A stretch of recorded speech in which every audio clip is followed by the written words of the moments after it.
And that's where one brings the attention, and when one roots or dissolves into, and even that eventually comes back to itself. So my secret is silence. The waves of mind demand so much of silence, but she does not talk back, does not give answers nor arguments. She is the hidden author of every thought and every feeling and every moment. Silence. She speaks only one word, and that word is this very existence. No name you give her touches her, captures her. No understanding can embrace her. Mind throws itself at silence, demanding to be let in, but no mind can enter into her radiant darkness, her pure and smiling nothingness. The mind hurls itself into sacred questions, but silence remains unmoved by the tantrums. She asks only for nothing. Nothing. But you won't give it to her because it's the last coin in your pocket, and you'd rather give her your demands than your sacred and empty hands. And that's the deal. You know, that shift would happen immediately when it first became knocking at your door, or you first had a glimpse. It would just, why would I want anything else? But the mind holds out because it does not know that. It doesn't know beyond. And all it sees is the unknown and lack of control and lack of will and my whole life, and then you fill in the blanks with your current fear that you're holding. And usually it's a very deep, deep, fundamental fear of survival. You really have to go past that survival mechanism that's held within the mind. The last coin in your pocket. That's what it asks for. And then everyone, without exception, finds the same thing. All one, ease of being, abundance in whatever form that life is requiring in that moment. A deep intimacy with oneself and all things and all beings. A sense of peace, even when there's chaos and loss and pain. It still exists at the same time, and the mind can't hold that. You know, it can't know that. But it's experienced as that.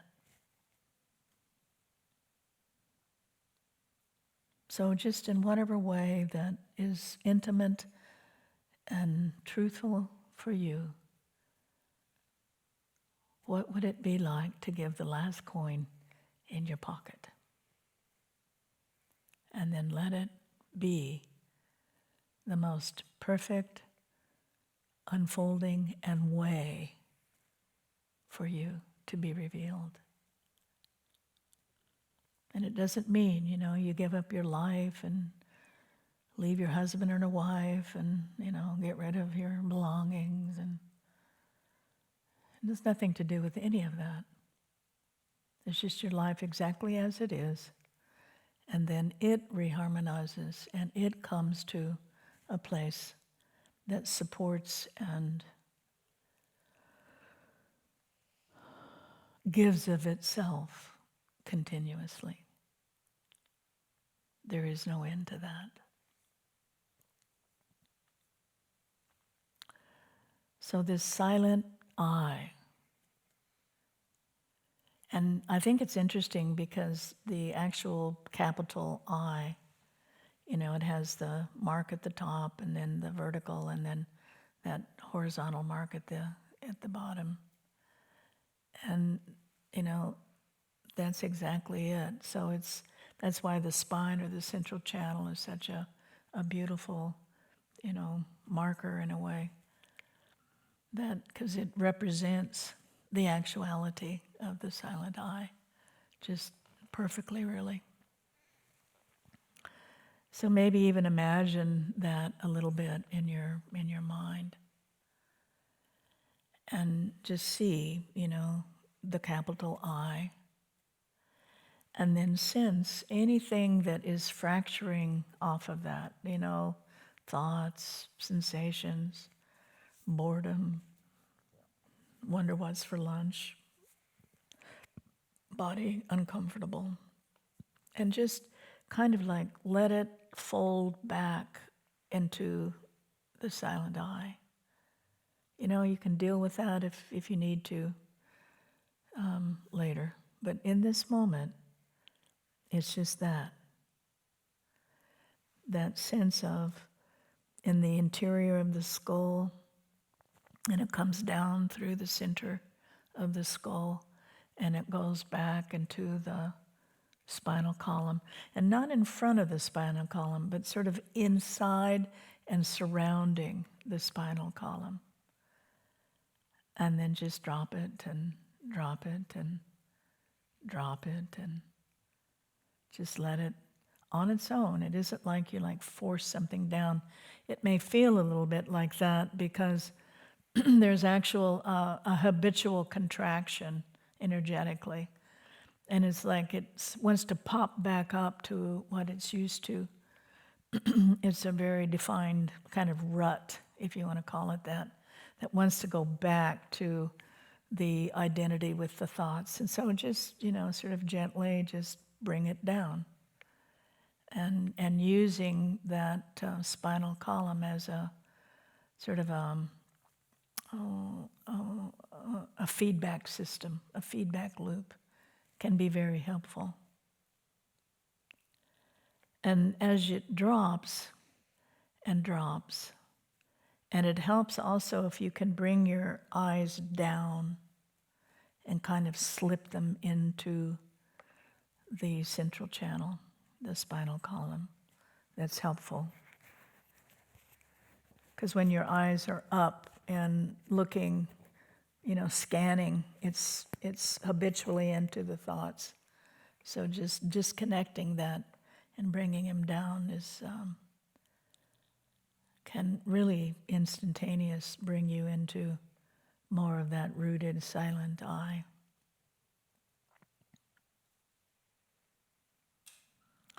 And then just let it settle. It's just like a kind of a pool that it just settles into itself. And it pulls out. It's like, if you see it energetically, it's like concentric circles that just, radiate out and out and out and out. And the deeper the vertical, the more radiant the horizontal.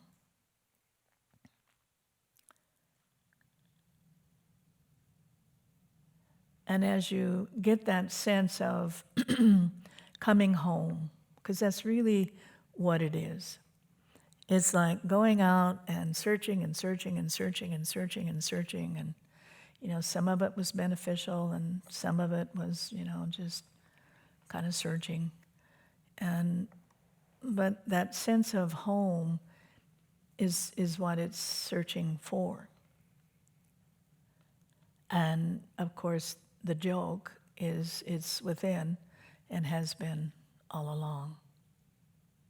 Never not that ground. Silent ground. And as it radiates out, as it's deepening, and perhaps in this exploration, you don't even find a place of stopping, even of resting. There's a sense that it's supported, but there's also a sense that there's like an eternal deepening. There's no end to that. And instead of sensing yourself in the middle of your head, kind of, either in front of your eyes or inside of the skull, or even if you've dropped out of that habit of attention, you'll sense that as you drop and drop and drop and drop, and even go beyond the tailbone, where the tailbone meets the cushion. You even can go below that. And the more you deepen and the more you drop, the more it opens, and that whole sense of self now is below the body.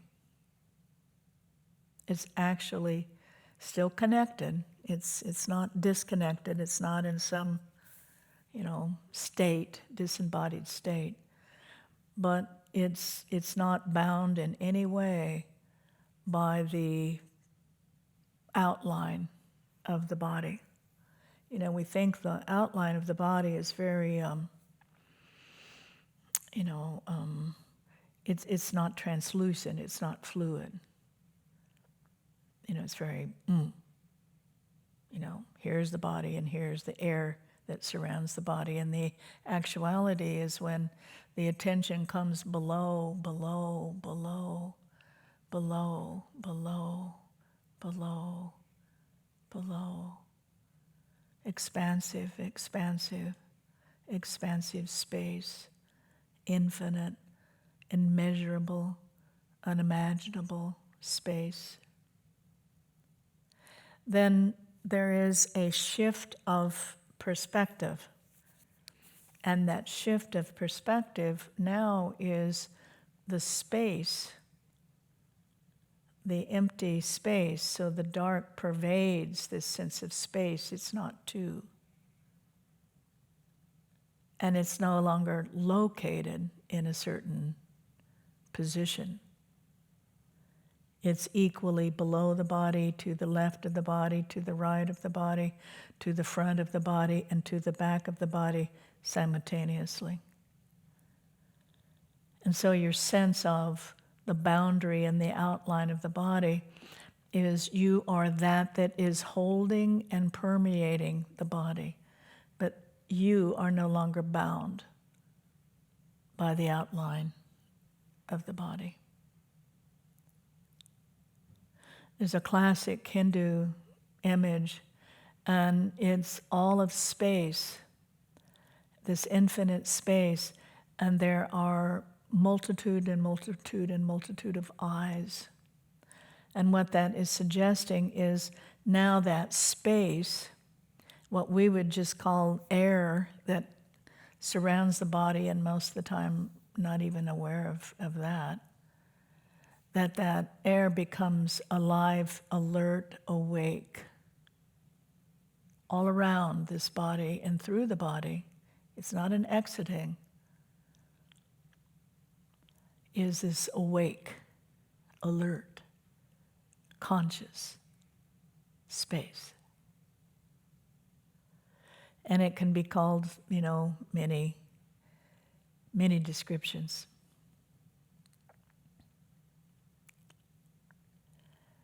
And then just sense that this body is permeated and created and dissolves continuously in this silent, still, vast being.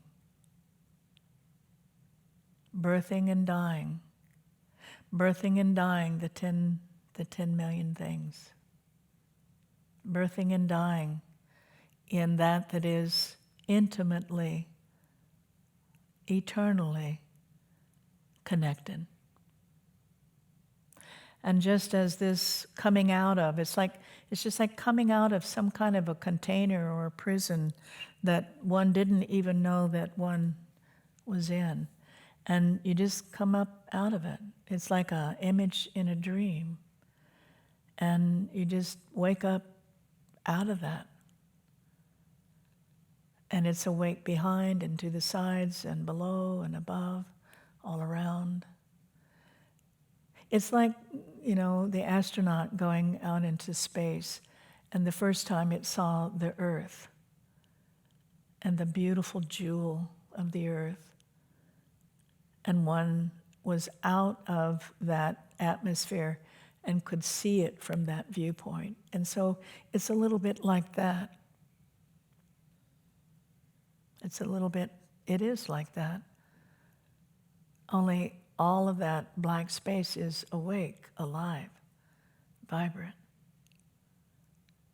The great intelligence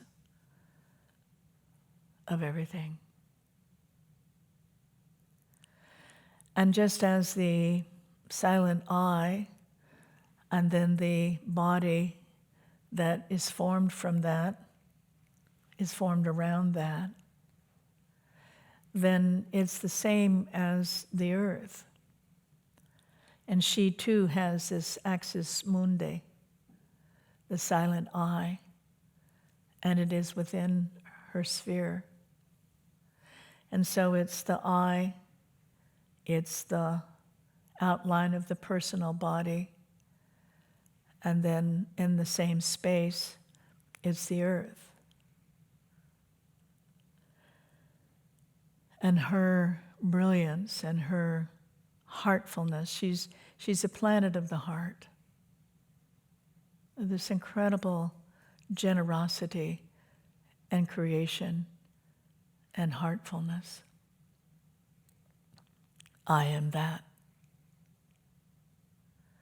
And then again, not separating, but not being held or imprisoned by a certain form or concept. It moves into the black space, the infinite, unimaginable space. And there's a kind of almost like a shine or radiance that comes out of that dark black. In some traditions, they actually call it the black light, and then the light that is more luminous. And it's not separate, it's just one is dynamic and one is still. One is constantly changing and one is constant. So you begin to see that the body is formed and informed and created and dissolved by the intelligence, the great creatrix that comes out of the silent I. And then the earth that seems to be, we walk on it or we don't even notice it, or we try to form it into some way that serves our needs, that we are her as well. We intimately, she's within us. And her intelligence and her strength and her generosity and her heart, it's all within us. This too. That's why when you begin to realize what is being asked of you in this lifetime, and the person just goes, I can't do that. It's impossible. Or the ego grabs it in some form or the other. When not my will but thy will is actually realized, then all of the power and the beauty and the generosity and the heartfulness of the earth, the sameness of the body, and the sameness of the actuality of the black space that has not been born into form as of yet. It's all one holy, brilliant, intelligent presence. And you are that.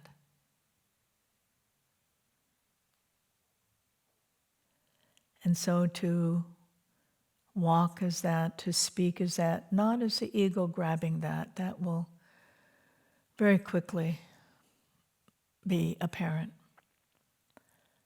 But the emergence, the emerging of that, the being of that, the calling on that, the alignment of that. This is the birthright. This is why we are sitting together in this moment, in this way.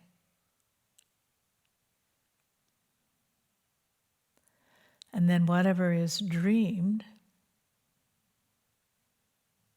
comes to be with all of the strength and the creativity and the power of the wholeness. Not my will, but thy will. It's not like some kind of a humble way of moving through the world. It's a very powerful way, but it's aligned to the power of the universe, not over or under. It's the being. And at this moment, the earth is calling upon this recognition. I am the earth, and the earth is this I, one and the same.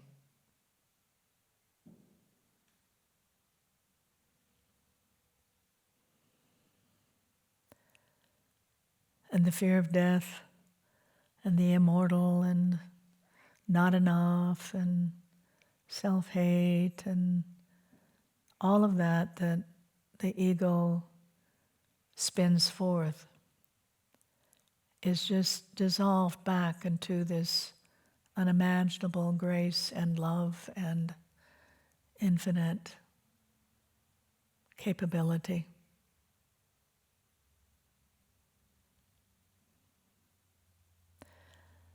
The alignment, as well as the earth, also opens up the ability to not control the elements, but to be a part of the elements.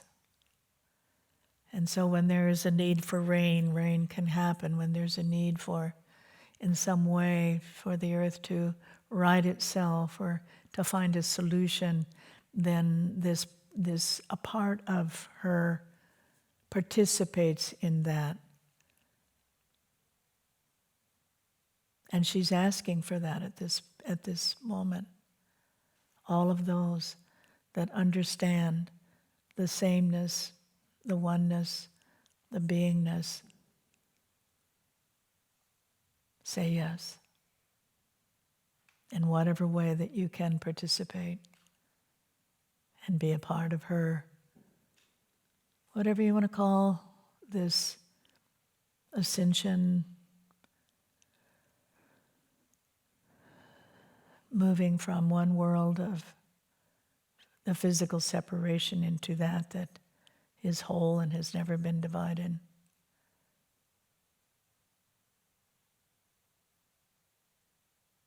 You are a midwife with her as that. So in whatever way, give your yes. Just say yes. And then it will unfold, and all will be supported and provided and revealed. So sense not only this very, very intimate, it's the inner eye of the cell, and it expands to the unimaginable, vast space, galaxy upon galaxy. Same.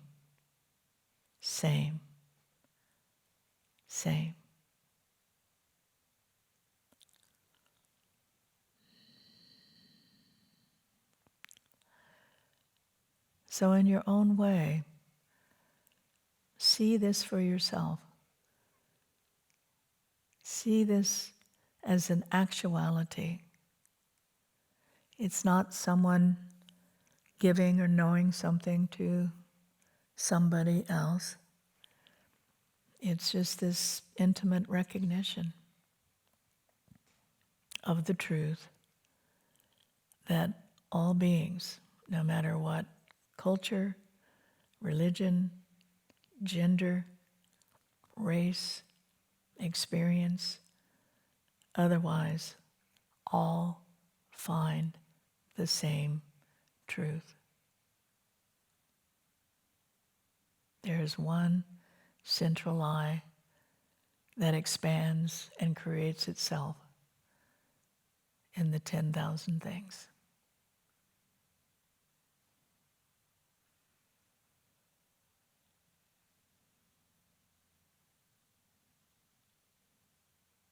So take just a few moments to find this, know this, and affirm this in yourself. This is the embodiment.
This recognition can be like an altar,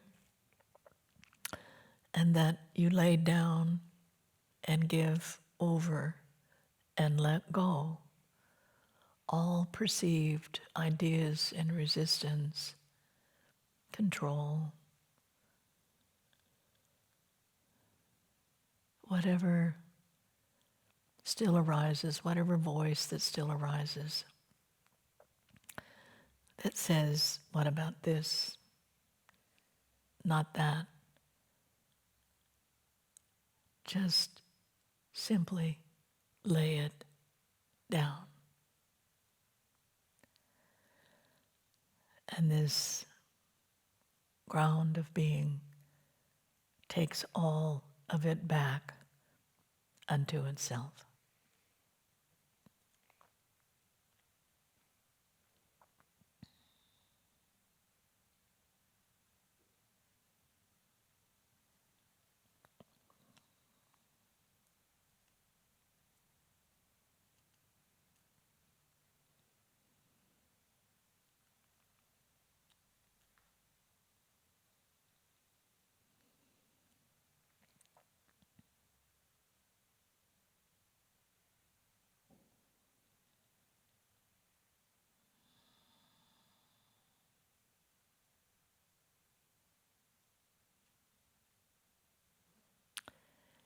Ye must be born again into this.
I bow down to that.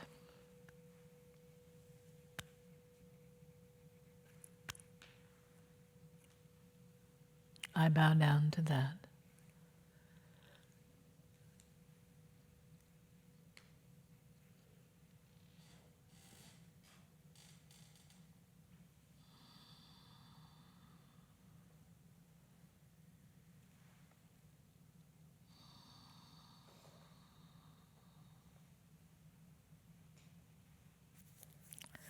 If you can hold one thing, do your best. If you can hold that silent I, do your best. Just one thing.